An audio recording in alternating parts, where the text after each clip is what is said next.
Bismillahirrahmanirrahim. Assalamualaikum warahmatullahi wabarakatuh. Kenalkan, nama saya Risma Dwi Yuliani, SPD. Saya bergabung di SIT Bina Ilmi Palembang pada tahun 2009. Mengawali karir saya sebagai guru TK di TKIT Bina Ilmi Palembang di tahun 2009. Amanah pertama yang saya dapatkan adalah sebagai wakil wali kelas. Alhamdulillah, di 2 tahun perjalanan saya sebagai wakil wali kelas, alhamdulillah saya diamanahkan sebagai wali kelas tepatnya di tahun 2011. Tahun 2011 sampai tahun 2017 saya fokus menjadi wali kelas, pernah menjadi wali kelas di playgroup, menjadi wali kelas di TKA, dan menjadi wali kelas di kelompok B. Alhamdulillah, di tahun 2017 saya diamanahkan sebagai staf WKTK di bidang kurikulum. Alhamdulillah, di tahun pelajaran 2022-2023 saya mendapatkan amanah sebagai kepala sekolah di TK Islam Bina Ilmi Palembang yang masih aktif insya Allah sampai bulan Juni tahun 2025 mendatang.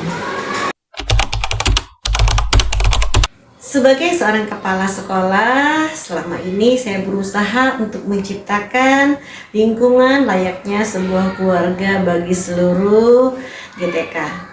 Jika saya diberikan kembali amanah yang sama, saya akan tetap berusaha untuk merangkul dan membaur dengan semua GTK agar kita dapat saling terbuka, berkolaborasi dalam memberikan ide-ide yang terbaik dalam pencapaian visi dan misi SIT Bina Ilmi Palembang.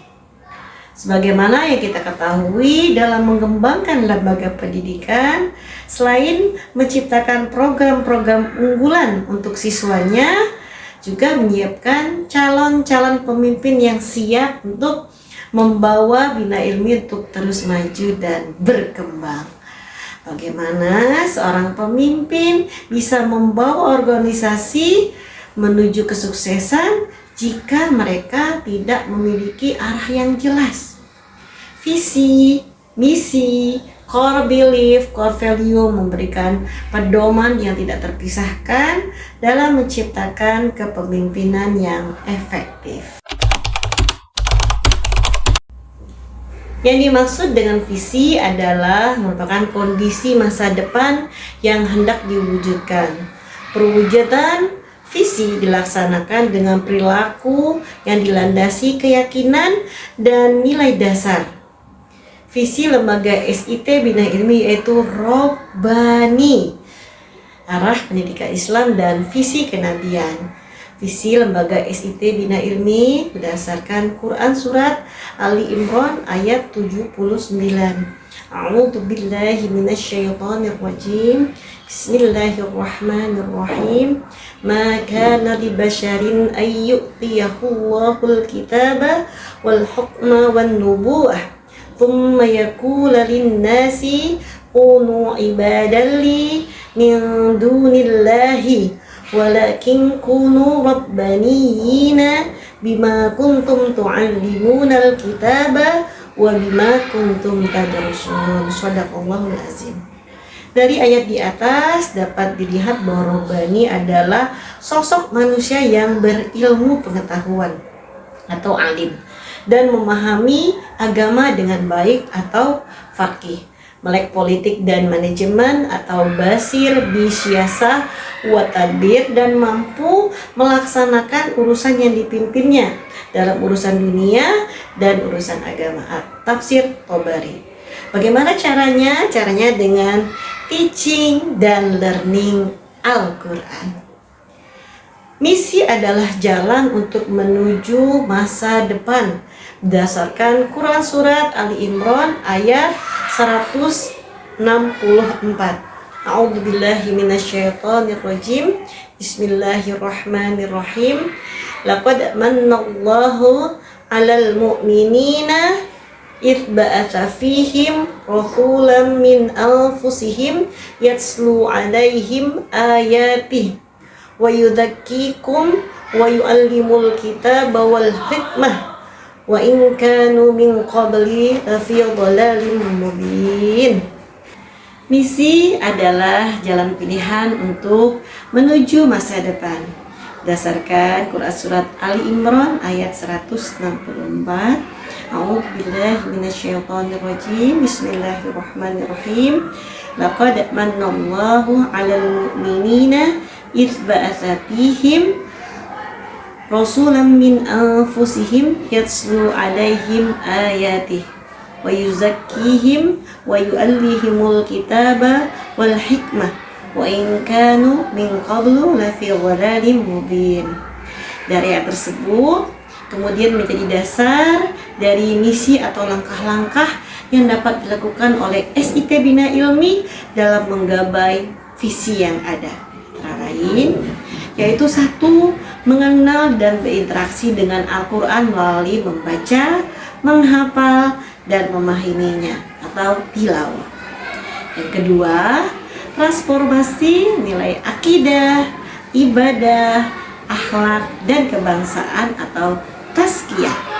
Dan yang ketiga, integrasi ilmu pengetahuan, ilmu agama, dan bahasa atau taklim yang merupakan jalan pendidikan Islam dan misi kenabian. Core belief. Core belief merupakan keyakinan dasar membangkitkan semangat tinggi di sepanjang perjalanan mewujudkan visi organisasi yang terdiri dari 3T: trust, dan togetherness. Trust merupakan al-haq, Al-Quran yang menjadi landasan keyakinan kita dalam berorganisasi. Al-Quran adalah undang-undang yang komprehensif bagi seluruh hukum Islam. Al-Quran adalah sumber mata air yang berlimpah. Trust dan togetherness merupakan keyakinan dasar yang harus dimiliki oleh setiap GTK.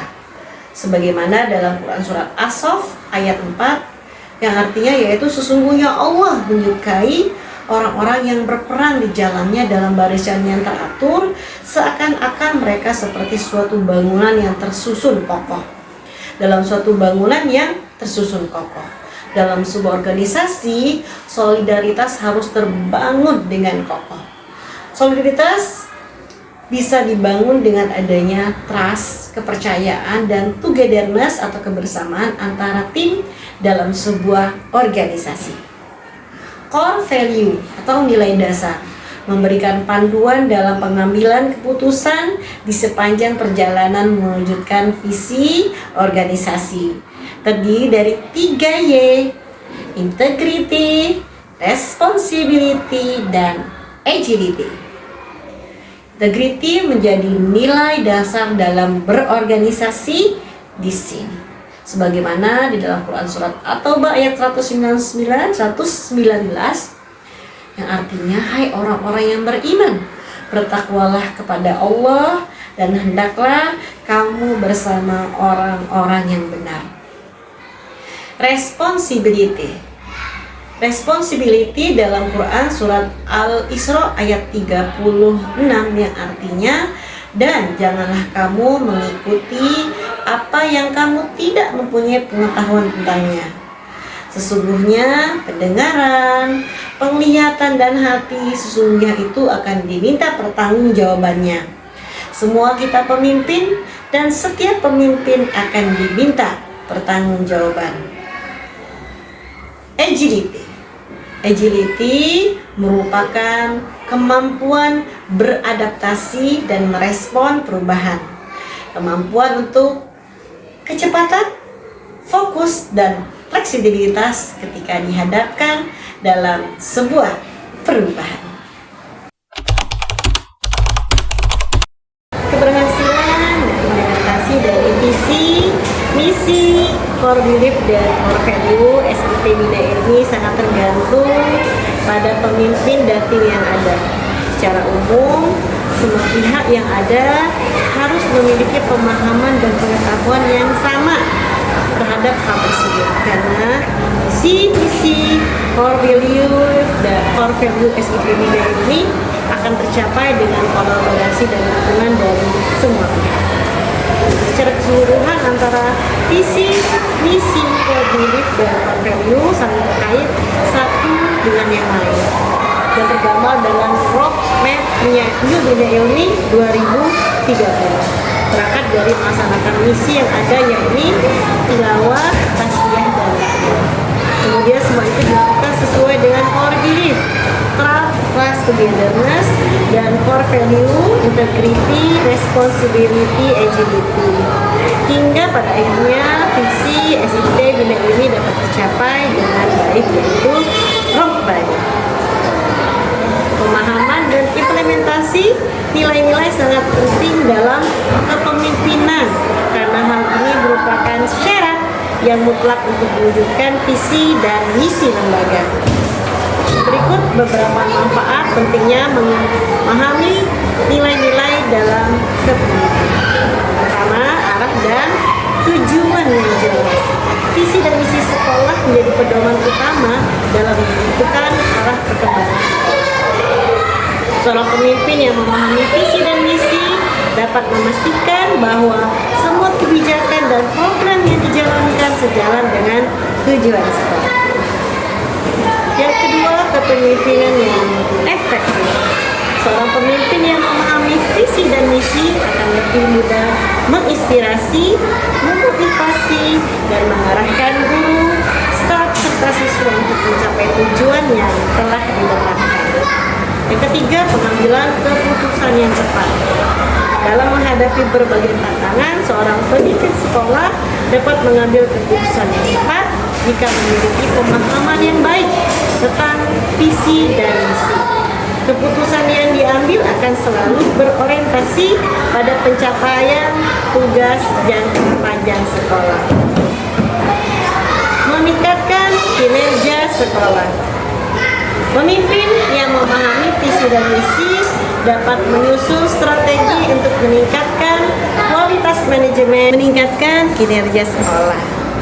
Pemimpin yang memahami visi dan misi dapat menyusun strategi untuk meningkatkan kualitas pendidikan, manajemen sekolah, dan layanan bagi siswa sehingga sekolah dapat berkembang dengan lebih baik. Membangun budaya sekolah yang kuat. Visi dan misi mencerminkan nilai-nilai inti sekolah. Jika pemimpin sekolah memahami dan menerapkannya dengan baik, maka budaya sekolah yang positif dan kondusif akan terbentuk. Ciptakan lingkungan belajar yang harmonis dan produktif. Meningkatkan kepercayaan masyarakat.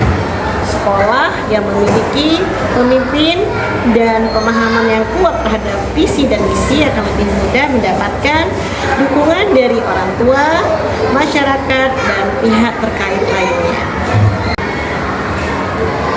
Dengan pemahaman yang baik terhadap visi dan misi, pimpinan sekolah dapat menjalankan perannya dengan lebih efektif dan membawa sekolah menuju keberhasilan yang lebih besar.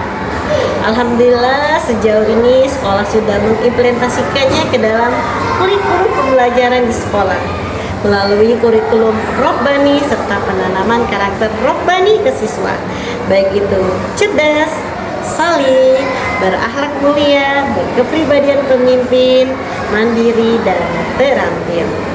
Contohnya, karakter soli dengan pembiasaan sholat, baik itu di rumah maupun di sekolah. Untuk pembiasaan sholat siswa di rumah dengan adanya buku pembiasaan sholat untuk siswa TK yang diisi setiap harinya oleh orang tua di rumah, dan pembiasaan sholat di sekolah yaitu dengan praktek sholat berjamaah di sekolah.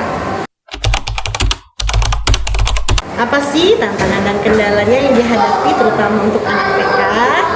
Ketika praktek sholat di sekolah, ada saja anak-anak yang ikut sholat tetapi hanya untuk bermain-main saja, bahkan ada yang tidak mau sholat. ketika sholat bersama teman-temannya mereka tidak mau ikut sholat. Untuk pengisian buku pembiasaan sholat juga biasanya tidak semua orang tua siswa yang akan mengisikan buku itu setiap harinya.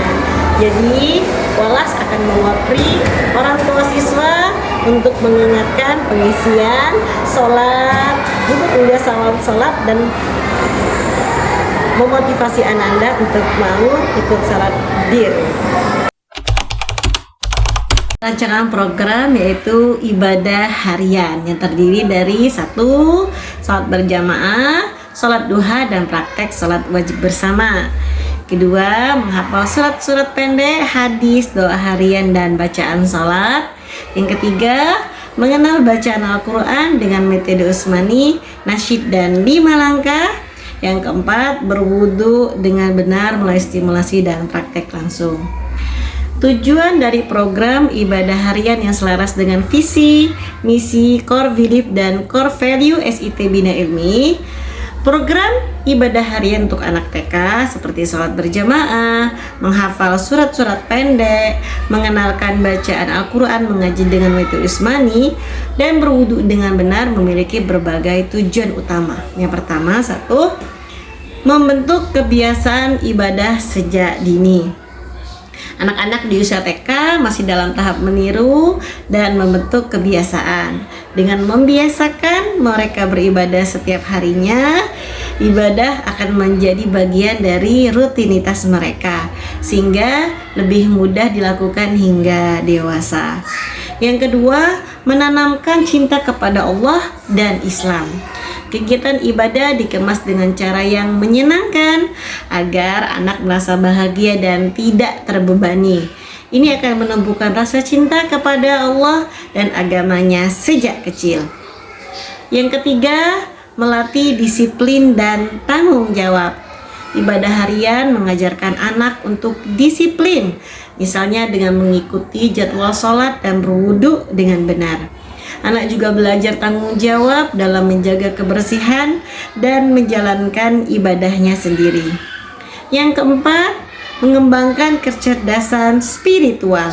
Anak-anak diajak untuk memahami bahwa ibadah bukan sekedar ritual, tetapi juga bentuk komunikasi dengan Allah. Ini membantu membangun kesadaran spiritual dan hubungan yang lebih dekat dengan Allah Subhanahu wa Ta'ala. Yang kelima, menanamkan nilai-nilai akhlak mulia. Sholat berjamaah melatih kebersamaan, kesabaran, dan rasa hormat kepada imam. Menghafal surat-surat pendek melatih ketekunan dan meningkatkan kecintaan terhadap Al-Quran.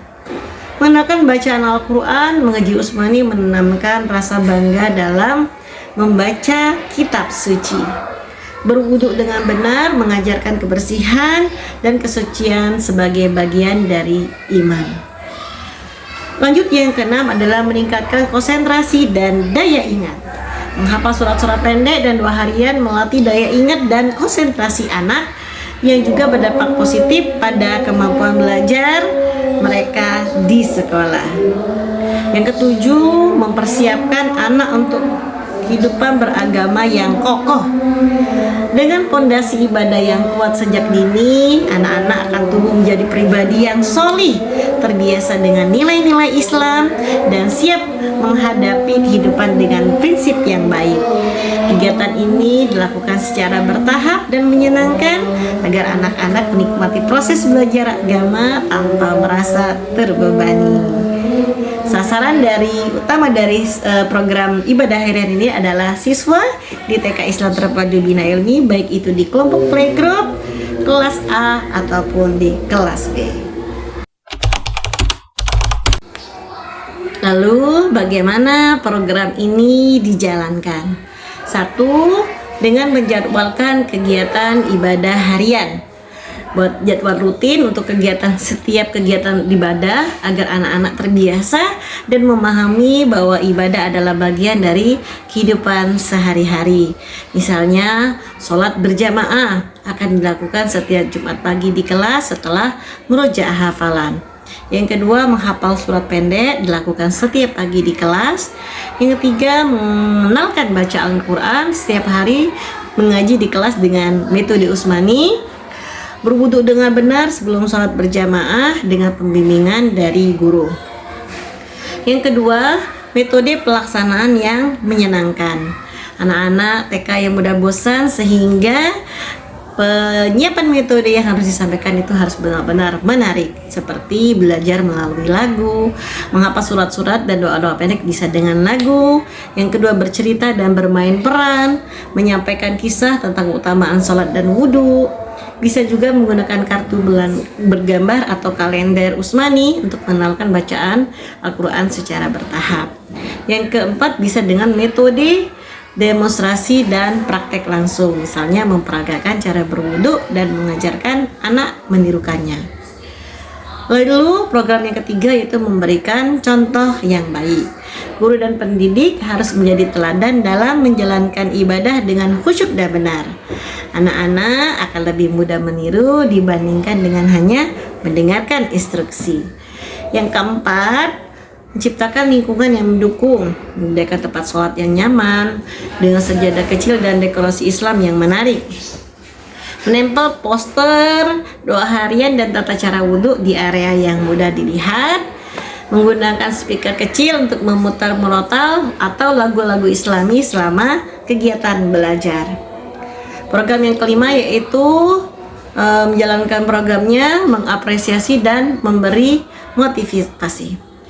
Memberikan reward sederhana seperti pujian, stiker bintang, atau sertifikat kecil bagi anak yang rajin beribadah. Lalu membuat sistem penghargaan kolektif. Misalnya jika seluruh kelas mengikuti sholat berjamaah dengan baik, mereka akan mendapatkan sesi bermain ekstra. Selanjutnya yaitu melibatkan orang tua dalam memberikan motivasi di rumah agar program yang dijalankan ini bisa berjalan dengan efektif. Lanjut, yang keenam adalah evaluasi dan konsistensi. Melakukan evaluasi secara berkala untuk melihat bagaimana sejauh mana perkembangan anak dan memastikan program bisa dilakukan secara konsisten sehingga menjadi kebiasaan yang tertanam dalam kehidupan keseharian anak. Lalu bagaimana cara mengukur efektivitas dari program ibadah harian ini? Yang pertama, observasi. Guru dapat mengamati langsung perilaku anak saat mengikuti program ibadah. Seperti pertama, apakah anak mengikuti sholat berjamaah dengan benar? Yang kedua, seberapa banyak anak yang mampu berwudu sendiri dengan benar? Yang ketiga, apakah anak menghafal surat-surat pendek, hadis, doa harian dan bacaan sholat sesuai dengan target? Yang keempat, bagaimana sikap anak dalam menjalankan ibadah? Apakah dilakukan dengan senang hati atau terpaksa? Yang kedua yaitu cara mengukur efektivitas programnya dengan penilaian bertahap melalui checklist perkembangan ibadah dari siswa. Yang ketiga, melalui observasi hafalan per triwulan. Lanjut, yang keempat yaitu wawancara dan umpan balik dari orang tua. Yang pertama, menanyakan kepada orang tua apakah anak melanjutkan kebiasaan ibadah ini di rumah. Yang kedua, meminta orang tua untuk berbagi pengalaman. Apakah anak mulai mengingatkan sholat atau membaca doa sebelum tidur atau makan di rumah. Yang ketiga, menggunakan lembar evaluasi orang tua untuk mendapatkan masukan tentang perubahan perilaku anak. Yang kelima yaitu motivasi dan penghargaan. Berikan apresiasi kepada anak yang menunjukkan perkembangan dalam ibadah. Bisa berupa sertifikat penghargaan, stiker bintang, atau piagam anak soli untuk memotivasi anak-anak. Lanjut, memberikan kesempatan bagi anak yang sudah lebih mahir untuk bisa membantu teman-temannya. Dan cara untuk mengukur efektivitas program terakhir yaitu dengan evaluasi jangka panjang. Lakukanlah dengan melakukan evaluasi bulanan atau per semester untuk melihat perkembangan anak dalam menjalankan ibadah. Apakah anak-anak semakin antusias dalam menjalankan ibadah? Apakah kebiasaan ini bisa bertahan dalam kehidupan sehari-hari? Mengapa program ibadah harian penting untuk sekolah? Yang pertama, untuk membentuk karakter Islami sejak dini. Anak-anak yang terbiasa dengan ibadah akan tumbuh dengan akhlak yang baik, disiplin, dan bertanggung jawab. Mereka akan membawa nilai-nilai ini ke jenjang berikutnya, menciptakan lingkungan sekolah yang kondusif dan harmonis. Yang kedua, meningkatkan citra dan reputasi sekolah. Sekolah yang berhasil menanamkan nilai-nilai agama dan ibadah dengan baik dan dikenal sebagai sekolah yang berkualitas. Orang tua akan cenderung lebih percaya dan tertarik untuk menyekolahkan anaknya di tempat yang membentuk karakter Islami sejak dini. Yang ketiga, meningkatkan kedisiplinan dan kebiasaan positif di sekolah. Ibadah harian melatih anak untuk mengikuti aturan dan jadwal dengan tertib. Kebiasaan ini akan terbawa hingga jenjang sekolah dasar dan seterusnya, menciptakan budaya disiplin dengan belajar dan berperilaku. Yang keempat, menjadi daya tarik bagi orang tua dan masyarakat. Banyak orang tua yang menginginkan pendidikan berbasis dengan nilai-nilai Islam untuk anak-anaknya. Jika program ibadah harian dilaksanakan dengan baik, sekolah akan memiliki keunggulan dibanding sekolah lain yang tidak menerapkan program serupa. Yang kelima, membangun lingkungan sekolah yang religius dan harmonis. Jika seluruh siswa, guru, dan tenaga pendidik terbiasa dengan ibadah harian, suasana sekolah menjadi lebih tenang, penuh dengan nilai kebersamaan dan kasih sayang. Anak-anak yang tumbuh di dalam lingkungan ini akan membawa pengaruh positif ke masyarakat sekitar. Yang keenam, menyiapkan generasi masa depan yang berakhlak mulia. Anak-anak yang sejak kecil sudah dibiasakan untuk beribadah akan lebih mudah menjalani kehidupan dengan prinsip-prinsip Islam yang kuat. Mereka akan menjadi individu yang memiliki keseimbangan antara kecerdasan intelektual, emosional, dan spiritual yang sangat penting bagi kehidupan di masa depan. Yang ketujuh, memastikan keberlanjutan program pendidikan Islami. Jika program ini berhasil dibuat di TK, maka dapat menjadi landasan bagi sekolah untuk terus mengembangkan program pendidikan Islam di jenjang yang lebih tinggi. Sekolah dapat terus berinovasi dalam metode pengajaran ibadah dan agama, dan menjadikannya lebih menarik dan relevan tentunya dalam generasi yang berikutnya. Dengan menjalankan program ibadah harian yang efektif, sekolah tidak hanya mencetak generasi-generasi yang solih, tapi juga membangun reputasi sebagai lembaga pendidikan Islami yang berkomitmen dalam mencetak generasi yang unggul. Hal ini akan berdampak positif pada keberlanjutan dan pendidikan sekolah di masa depan menuju New Bina Ilmi 2030. Untuk memastikan program ibadah harian anak TK IT Bina Ilmi berjalan dengan baik, diperlukan langkah-langkah yang konkret yang melibatkan perencanaan yang matang, pelaksanaan yang konsisten, serta evaluasi yang berkelanjutan. Berikut ini adalah langkah-langkahnya. Yang pertama, menyusun kurikulum dan jadwal rutin.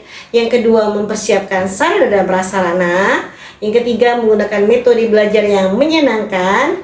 Yang keempat, memberikan teladan yang baik. Yang kelima, melibatkan orang tua dalam kebiasaan ibadah di rumah. Dan yang terakhir, yang keenam adalah motivasi dan monitoring dan evaluasi berkala. Kami mengajak kepada semua para guru, ayah bunda, serta semua masyarakat untuk mendukung program ibadah harian di TK IT Bina Ilmi Palembang menuju New Bina Ilmi 2030.